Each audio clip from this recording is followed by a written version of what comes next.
প্রিয়াঙ্কার শ্বশুরবাড়ির লোকেরা শীতকালে রাত্রিবেলা রাস্তায় ঘুমায়, কিন্তু বিয়ের পর প্রিয়াঙ্কা সেই ব্যাপারে কিছুই জানে না। প্রিয়াঙ্কা নতুন বউ হয়ে আসার পর রান্নাঘরে গিয়ে সবার জন্য কেশর দুধ বানায়। উফ বাবারে, কি ঠান্ডা পড়েছে! সবার জন্য কেশর দুধ বানিয়ে ঘরে গিয়ে রেখে দিই।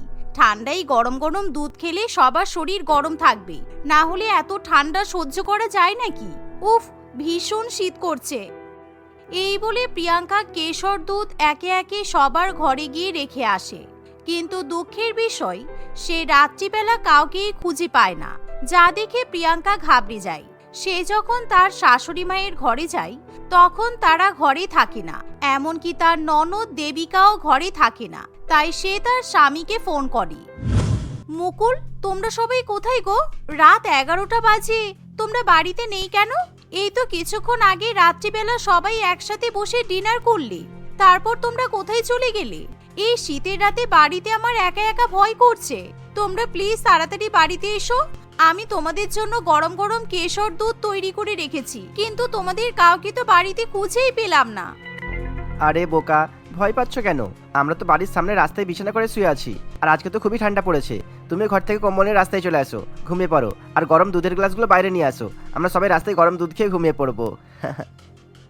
মুকুলের কথা শুনে প্রিয়াঙ্কা একেবারে অবাক হয়ে যায়, কারণ শীতের মধ্যে রাস্তায় ঘুমানো পরিবার সে আগে কখনো দেখেনি। সে বারান্দার জানালা দিয়ে উঁকি মেরে দেখে তার শ্বশুরবাড়ির লোকেরা মোটা মোটা কম্বল দিয়ে ফাঁকা পরিষ্কার রাস্তার উপর বিছানা করছে। বিছানা করা হয়ে গেলে তারা একে একে রাস্তার উপর শুয়ে পড়ে। এরা কি পাগল নাকি? শীতের মধ্যে এত কুয়াশা পড়েছে, রাস্তায় কিছু দেখাই যাচ্ছে না, রাস্তায় একটা লোকও নেই, আর এরা রাস্তায় গিয়ে রাত্রিবেলা শুয়ে পড়লো। পাগল না হলে শীতের মধ্যে এরকম রাস্তায় শুয়ে থাকা মোটেই সম্ভব নয়। প্রিয়াঙ্কা ভয়ে ভয়ে দুধের গ্লাস নিয়ে রাস্তায় যায়। সে সবাইকে গরম দুধ খেতে দেয়, কিন্তু প্রিয়াঙ্কাকে যখন সবাই রাস্তায় ঘুমাতে বলে তখন, না না, আমি রাস্তায় ঘুমাতে পারবো না, আমার আসলে বাইরের হাওয়া আর কুয়াশাতে অ্যালার্জি আছে, আমি ঘরে গিয়েই ঘুমাবো। কিন্তু তোমাদেরকেও এরকম রাস্তায় খোলা পরিবেশে ঠান্ডার মধ্যে ঘুমানো উচিত নয়, তোমাদের তো শরীর খারাপ করবে। বলো, কিছু শরীর খারাপ করবে না। বাড়ির সামনে এত বড় পরিষ্কার রাস্তা থাকতে কেন বেকার বেকার ঘরে ঘুমাতে যাব? আমরা রাস্তাতেই ঘুমাবো। তুমি যখন বলছো তোমার অ্যালার্জি আছে, তাহলে ঘরে যাও, ঘরে গিয়ে ঘুমাও, আর কি বা বলা যাবে? শাশুড়ি মা এই কথা বললে প্রিয়াঙ্কা মনে মনে শান্তি পায়, কারণ তাকে আর রাস্তায় ঘুমাতে হবে না।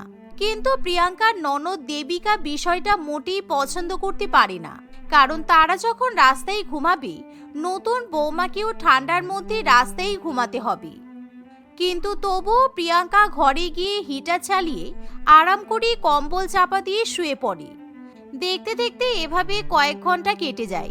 মাঝরাত্রিবেলা দেবিকা ঘুম থেকে উঠে ঘরে যায়।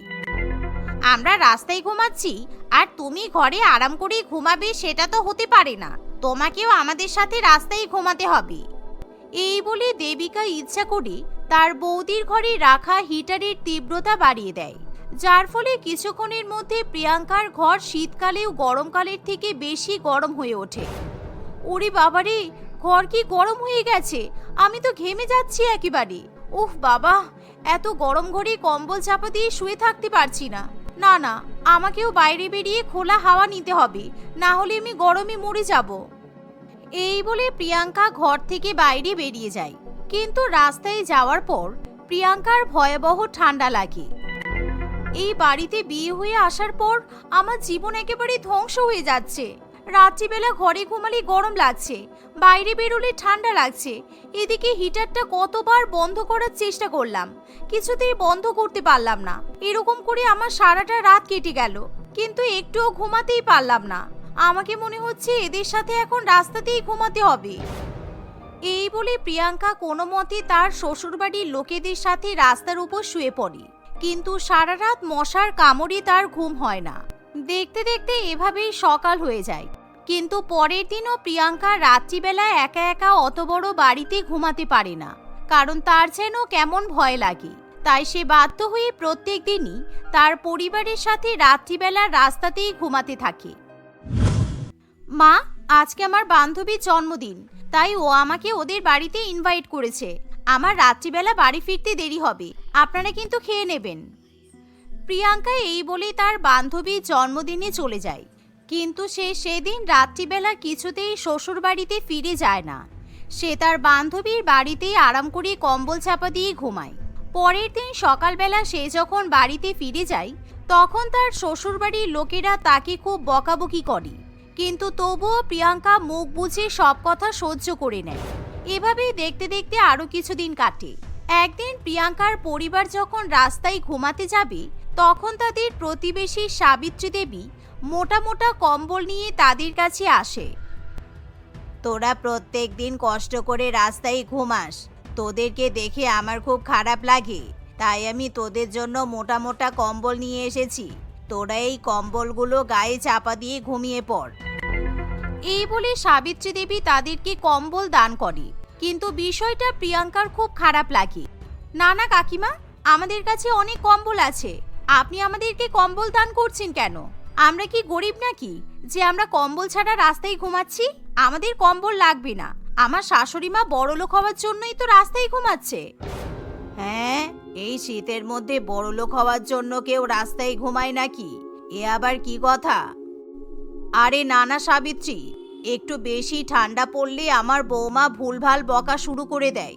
তুই ওর কথা কানে নিস না।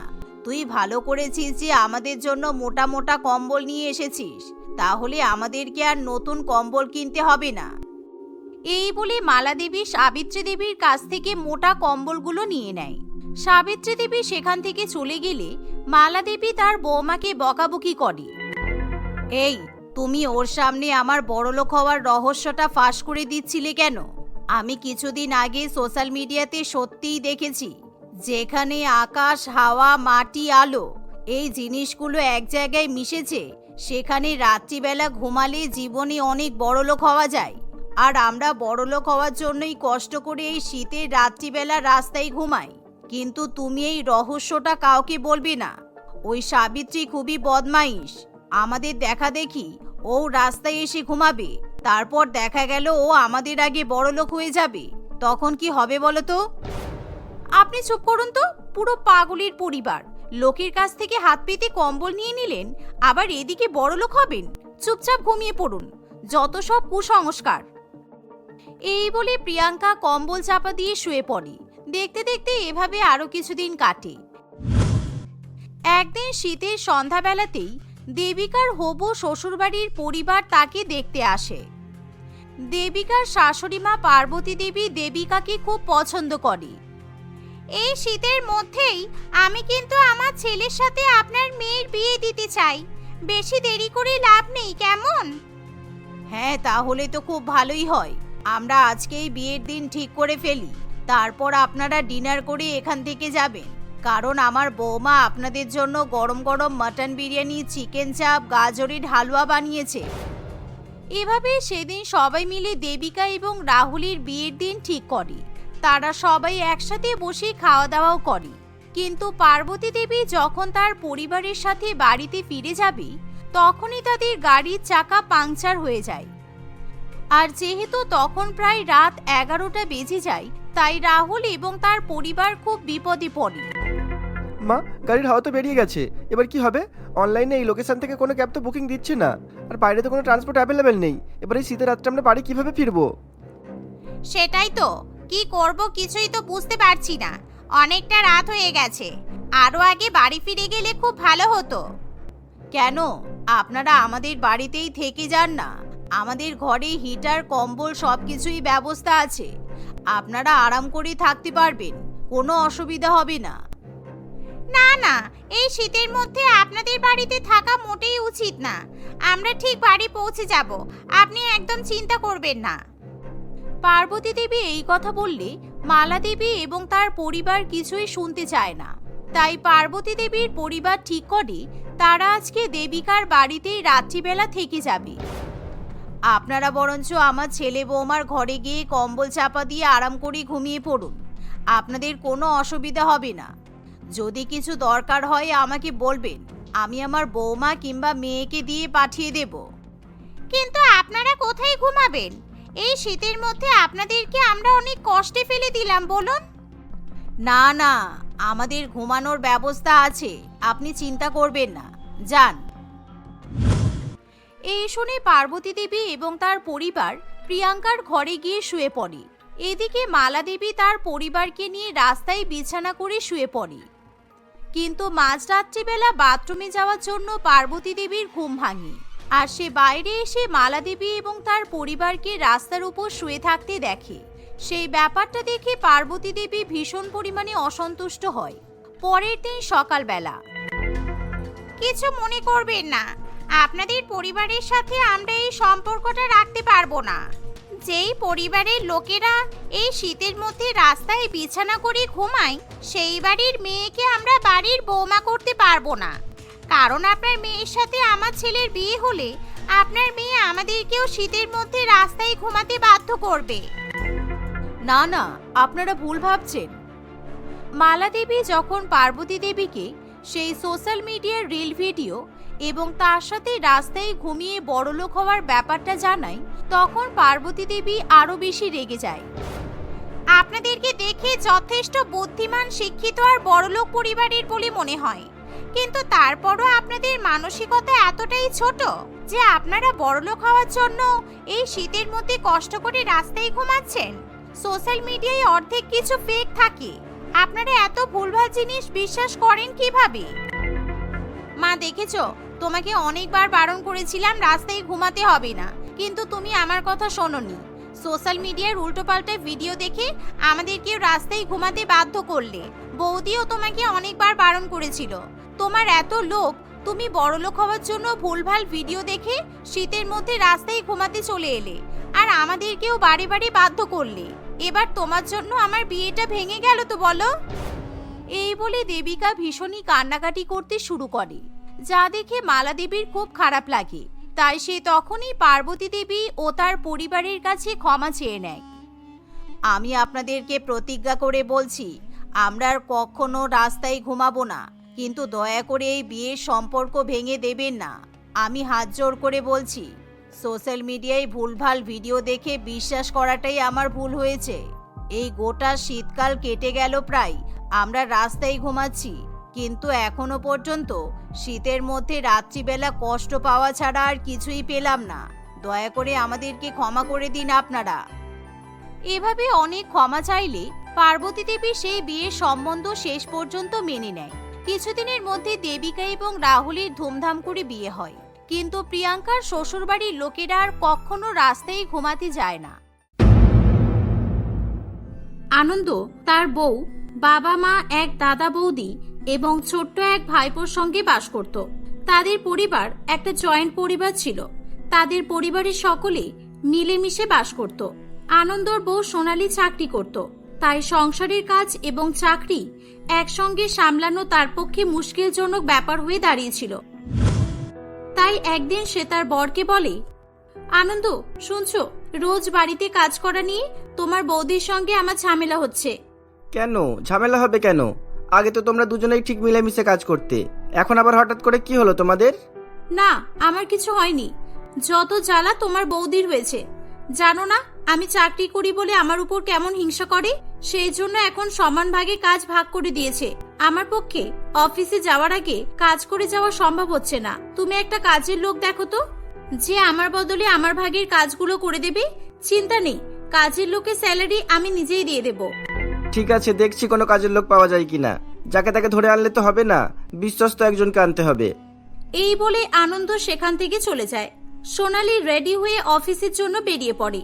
পরের দিন আনন্দ চম্পা নামের একটি মেয়েকে সঙ্গে করে নিয়ে আসে। কিরে বাবা, এটা কে তোর সঙ্গে? কাকে নিয়ে এসেছিস তুই? মা, এর নাম চম্পা, আজ থেকে আমাদের বাড়িতে কাজ করবে, তাই আমি একে নিয়ে এসেছি। কি, তুই কাজের মেয়েকে নিয়ে এলি? বাড়িতে দুটো দুটো বৌমা থাকতে আবার কাজের মানুষের দরকার? হ্যাঁ মা, দরকার।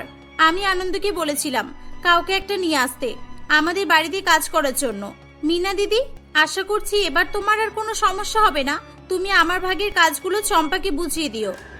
হ্যাঁ ঠিক আছে। কি একেবারে চাকরি করে বলে সবসময় ওনাকে টাকার গরম দেখাতেই হবে। বাড়ির বড় বউ মিনা অর্থাৎ সোনালীর বড় যা তার উপর খুব হিংসা করত, কারণ সোনালী চাকরি করত এবং মোটা টাকা ইনকাম করত। চাকরি করার ফলে সে বাড়িতে খুব একটা কাজ করতে পারত না, বাকি কাজগুলো মিনাকেই করতে হতো। শুধু তাই নয়, সোনালীকে আনন্দ খুবই ভালোবাসতো, সেই হিসেবে মিনা মনে করত তার বর তাকে ভালোবাসে না। সব মিলিয়ে মিনা সবসময় সোনালীকে উত্ত্যক্ত করার চেষ্টা করত। আনন্দ সোনালীর জন্য কাজের মেয়েকে নিয়ে এসেছে দেখে মিনা আরো তেলে বেগুনে জ্বলে ওঠে। বেশ কয়েকদিন কেটে যায়। চম্পা মন দিয়ে বাড়ির কাজ করতে থাকে। একদিন মিনা দেখে যে চম্পা রান্না করছে আর আনন্দ তার পাশে দাঁড়িয়ে দাঁড়িয়ে কথা বলছে। এই দেখে মিনা বলে, কি গো, তুমি বেটা ছেলে হয়ে রান্নাঘরে কি করছো? চম্পা রান্না করছে আর তুমি দাঁড়িয়ে দাঁড়িয়ে কি বলছো গো? আমি চম্পাকে ইনস্ট্রাকশন দিচ্ছি। আমার খুব খিদে পেয়েছিল, তাই চম্পাকে ম্যাগি বানাতে বললাম, কিন্তু চম্পা ম্যাগি বানাতে পারে না, তো তাই আমি একে হেল্প করছি। রান্নাঘরে ছেলেরা আসতে পারবে না এরকম কোনো নিয়ম আছে নাকি? আগে যখন সোনালী রান্না করতো আমি তো তখন তাকেও হেল্প করতাম। তোমার বউয়ের সঙ্গে তুমি কাজের মেয়েকে তুলনা করলে? বউ বাড়িতে নেই বলে যা ইচ্ছা না তাই করছো। তোমার ম্যাগি খাওয়ার এত ইচ্ছা করছিল, তুমি তো আমাকে বলতে পারতে। শুধু শুধু এসব ন্যাকামি করার কি দরকার ছিল? না বৌদি, এমনিতেই সংসারের কাজ করতে তো তোমার খুব কষ্ট হয়, আর চম্পার ওপর আমি এমনিও কোনো চাপ দিতে চাই না, শুধু শুধু ওর কাজ বাড়াতেও চাই না, তাই আমি তোমাকে কিছু বলিনি। চম্পা, ম্যাগি হয়ে গেছে, এবার নামিয়ে দাও। আনন্দ ম্যাগি নিয়ে সেখান থেকে চলে যায়। আনন্দর কথাগুলো শুনে মিনার খুবই রাগ হয়। কিছু তো একটা ব্যাপার আছে। আমার মনে হচ্ছে এই কাজের মেয়ের সঙ্গে আনন্দ চক্কর চলছে। আমাকে ব্যাপারটা খেয়াল রাখতে হবে। চম্পা, তোর বাড়ি কোথায় রে? মিনা চম্পাকে নানান রকমের প্রশ্ন করতে থাকে। চম্পাও কোনো কিছু না ভেবে মিনার প্রশ্নের উত্তর দিতে থাকে। পরের দিন আনন্দ অফিস থেকে ফেরার সময় চম্পার জন্য দুটো জামা কিনে নিয়ে আসে। এই নাও চম্পা, এতে দুটো জামা আছে, এই দুটো জামা তুমি পরবে। তোমার জামা কাপড় নেই তো? সবসময়তেই তো দেখি তুমি কেমন ময়লা জামা কাপড় পরে থাকো। এই জামাটা বাদ দিয়ে আজ থেকে নতুন জামা পরবে, কেমন? নতুন জামা পেয়ে চম্পা খুবই খুশি হয়। ধন্যবাদ দাদাবাবু, তুমি খুব ভালো। চম্পাকে নতুন জামা দিতে দেখে মিনার মনের সন্দেহ আরো বেড়ে যায়। রাত্রিবেলা সোনালী বাড়িতে এলে মিনা সোনালীর কাছে এসে বলে, কি রে ছোট, তোর বরের তো ভাবসাব একদম পাল্টে গেছে ওই কাজের মেয়েটা আসার পর থেকে। রান্নাঘরে দুজন মিলে একসঙ্গে রান্না করছে, তোর বর আবার চম্পার জন্য নতুন নতুন জামা কিনে এনে দিচ্ছে। তুই কি তোর জায়গাটা পুরোপুরি চম্পাকে দিয়ে দিয়েছিস? এরকম কোনো ব্যাপার নেই দিদি, আমার বরকে আমি যথেষ্ট বেশি বিশ্বাস করি। আর চম্পাকে নতুন জামা কিনে দিতে আমিই বলেছিলাম। বেচারি খুব গরিব, ওর কাছে পরার মতো জামা নেই। ছেঁড়া জামা পরে বাড়ির কাজবাজ করতো। আমার দেখে খুবই মায়া হতো, তাই জন্যই আমি আনন্দকে ওর জন্য জামা কিনে এনে দিতে বলেছিলাম। ও আচ্ছা, ঠিক আছে, তবুও বলবো তোর বরকে কিন্তু একটু চোখে চোখে রাখিস। বলা যায় না এখন দিনকাল ভালো না তো। এই বলে মিনা সেখান থেকে চলে যায়। একদিন মিনা চম্পা ও আনন্দকে কথা বলতে দেখে। চম্পা, তুমি প্রেগনেন্ট সেটা যেন কেউ জানতে না পারে। এখনই কাউকে কিছু বলার দরকার নেই, পরে আমি সবকিছু সামলে নেব। ঠিক আছে দাদাবাবু, আপনি যা বলবেন আমি তাই করব। আমি কাউকে কিচ্ছু বলবো না। এই শুনে মিনা অবাক হয়ে যায়। সে জোরে জোরে চেঁচামেচি করতে শুরু করে। কে কোথায় আছো? তাড়াতাড়ি এসো, এসো এখানে। এসে দেখে যাও তোমরা আনন্দ কি কাণ্ড ঘটিয়েছে। ছি আনন্দ, তোমার এই কাজটা করতে একটুও লজ্জা করলো না? আরে বৌদি চুপ করো, কি বলছো তুমি? মিনার চেঁচামেচির আওয়াজ শুনে বাড়ির সকলে সেখানে আসে। কি হয়েছে, কি হয়েছে দিদি? তুমি সবাইকে এভাবে ডাকলে কেন? দেখেছিস তো, আমি তোকে বারবার করে সাবধান করেছিলাম যে তোর বরকে একটু চোখে চোখে রাখ। তুই তো আমার কথা একবারও শুনলি না। আমার অনেক আগে সন্দেহ হয়েছিল যে তোর বরের সঙ্গে চম্পার কোনো একটা চক্কর চলছে। চম্পা প্রেগনেন্ট, আর চম্পার পেটে আনন্দর বাচ্চা আছে। চম্পা মা হতে চলেছে, আর তোর বর আনন্দ বাবা হতে চলেছে, বাবা। এটা শুনে সোনালী অবাক হয়ে যায়। কি, আমার সঙ্গে এত বড় ধোঁকা? আনন্দ, তুমি তো বলেছিলে চম্পা অবিবাহিত, তাহলে চম্পা প্রেগনেন্ট হলো কি করে? তার মানে বৌদি যা বলছে সব ঠিক, তাই তো? চম্পা, সত্যি করে বলতো তুই প্রেগনেন্ট? সোনালী, আগে আমার কথাটা তো শোনো, আমি ইচ্ছা করে কিছু করিনি। তুমি চুপ করো, আমি তোমার মুখে কিছু শুনতে চাই না। চম্পা, তুই প্রেগনেন্ট হ্যাঁ কি না, আমি সেটা তোর মুখ থেকে জানতে চাই। হ্যাঁ দিদিমণি, কিন্তু আমি... ব্যাস, আমি আর কিচ্ছু শুনতে চাই না। আমার যা বোঝার বোঝা হয়ে গেছে। ছি আনন্দ, তোমাকে আমার বর ভাবতেই ঘৃণা হচ্ছে। আমার জীবনটা তুমি শেষ করে দিলে। চম্পার সঙ্গে তোমার আগে থেকেই কোনো সেটিং ছিল, তাই না? আমি কাজের লোকের কথা বলতেই তুমি ঠিক তার পরের দিনই অতি সহজেই চম্পাকে ধরে নিয়ে আমাদের বাড়িতে চলে এলে। আমি তো তোকে বারবার করে বলেছি বাড়ি থাকিস না, আর এদের দুজনের রঙ্গলীলা চলতো। আমার কথা তো কেউ বিশ্বাসই করে না। ভাগ্যিস আমি এদের দুজনের কথা লুকিয়ে লুকিয়ে শুনেছি, না হলে সত্যিটা তো চাপাই পড়ে যেত।